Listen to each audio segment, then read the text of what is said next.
పొద్దున్నే ఎర్లీగా 7 గంటలకు లేచి ఇంట్లో వాళ్ళు వేసిన ముగ్గును చూసుకుంటూ షూస్ వేసుకొని గ్రౌండ్ కి అయితే బయలుదేరిన. అబ్బా మొగం మీద వాటర్ కూడా అట్లా అయినా గ్లో ఉంది. గ్రౌండ్ కి వెళ్ళి 4 to 5 రౌండ్స్ వాక్ చేసి 2 to 3 రౌండ్స్ జాగ్ చేసి సన్ రైజ్ ని ఎంజాయ్ చేస్తున్నాం. ఇక గ్రౌండ్ కార్యక్రమాలను కంప్లీట్ చేసుకుని సగం ఇంటికి వచ్చేసి ఈ రోజు మన వేరియేషన్ షోల్డర్స్. మనకి షోల్డర్స్ లో లైట్ గా పెయిన్ ఉంది, అయినా కూడా కింద మీద కుస్తీ పడి కానీ షోల్డర్స్ ని ట్రైన్ చేస్తున్నాం. షోల్డర్స్ ని ట్రైన్ చేయడానికి ఈ వీడియోలో అయితే లేటరల్ రైజెస్, సైడ్ రైజెస్ అయితే చూపించా. ఇంకొక వేరియేషన్ అయితే వస్తుంది, అది ఓవర్ హెడ్ రైజెస్ అని. ప్రస్తుతానికి అయితే ఈ 2 వేరియేషన్స్ బలంగా చేసినామంటే చాలు. ఒక్కొక్కటి 15 to 20 reps 3 sets. చెప్పడం మర్చిపోతే వెనకాల స్క్రీన్ ఎఫెక్ట్స్ ఏం కాదు, అది ఇంట్లో రగ్గులు ఆరేసినారు అంతే.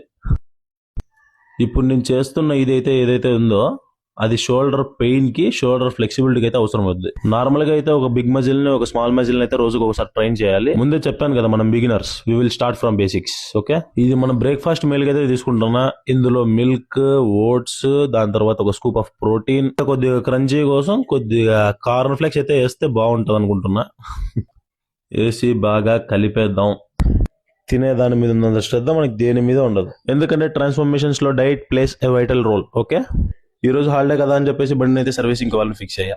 Okay then I will meet you soon. Bye.